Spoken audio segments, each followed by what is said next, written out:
Plus de 2000 policiers sont mobilisés à Madrid pour contenir les manifestations. On en a parlé à la Vuelta, qui ont lieu depuis 3 semaines en Espagne. Dans ce tour d'Espagne, ce dispositif de sécurité inédit bat le record de 2022 pendant le sommet de l'OTAN qui se tenait dans la capitale espagnole. Les manifestants dénoncent la participation, on vient toujours en parler, avec Valérie Michaela, donc la présence d'Israël. Premier Tech, on rejoint notre collègue Romain Chauvet sur place. Romain, bonjour.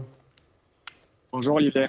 2000 policiers quand même, c'est plus que pendant le sommet de l'OTAN. Qu'est-ce que ça nous dit justement de la situation sur le terrain, Romain?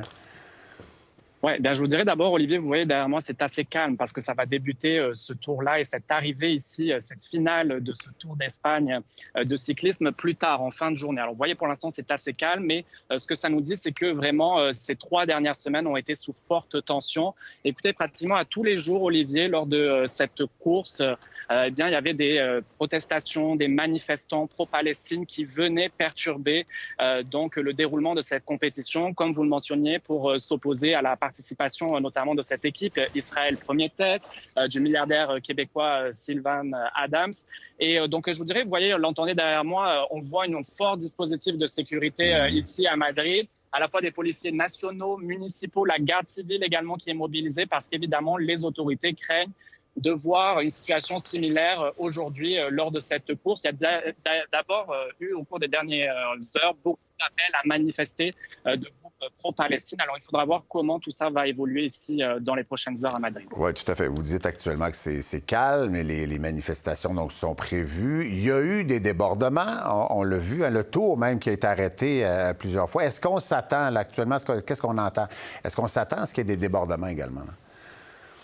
Bien, je vous dirais que les autorités sont vraiment sur le qui-vive. Déjà, on est à quelques heures de ce départ-là, donc il va partir en banlieue de Madrid, plus de 100 kilomètres de distance pour arriver ici au centre-ville de Madrid. Je suis non loin de la gare Atocha, on est vraiment au cœur du centre-ville de Madrid.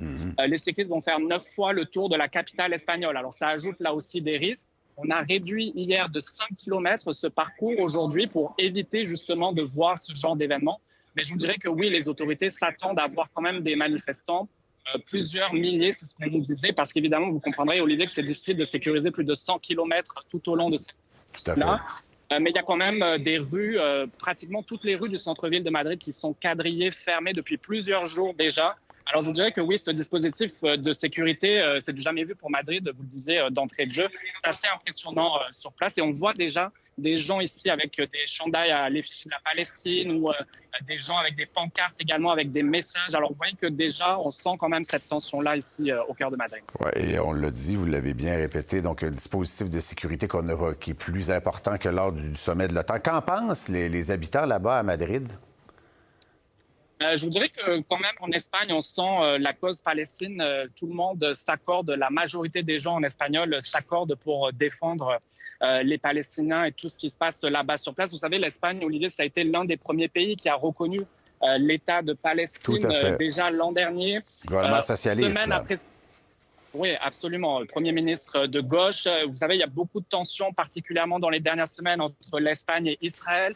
Le Premier ministre espagnol qui, plutôt cette semaine, a annoncé, vous voyez déjà des cyclistes qui s'entraînent derrière moi, mais le Premier ministre espagnol qui a annoncé un peu plus tôt cette semaine une série de mesures contre Israël. Donc, embargo contre les armes. Désormais, c'est interdit pour les avions, les bateaux de faire des escales ici en Espagne lorsqu'ils apportent des vivres pour l'armée israélienne. Alors, vous voyez tout type d'attaques comme ça entre l'Espagne et Israël depuis plusieurs mois maintenant. Et évidemment, je vous dirais que tout ça participe à ces manifestants qui voulaient que cette équipe Israël Premier Tech soit exclue. Les organisateurs ont dit que c'est à l'équipe elle-même de se retirer si elle le veut. Elle n'a pas souhaité. Comme à Montréal, elle a retiré tous les mots en lien avec Israël sur les dossards des cyclistes. Mais vous voyez, ça a quand même participé tout ça largement à ces manifestations. Je vous disais pratiquement tous les jours, il y a certains cyclistes qui ont été blessés, qui ont dû abandonner également la compétition. Plusieurs manifestants également qui ont été arrêtés. Alors, on va surveiller en fin de journée ici comment tout ça va se passer. Mais je vous dirais déjà, on sent ce climat et cette tension au centre-ville de Madrid. Tout à fait. On verra voir s'il y a des débordements. On va vous laisser faire votre couverture, mon cher Romain. Et après la course, vous prendrez un Tinto de Verano pour moi. Je m'ennuie de Madrid. Merci. Merci beaucoup. Au revoir. Bye-bye.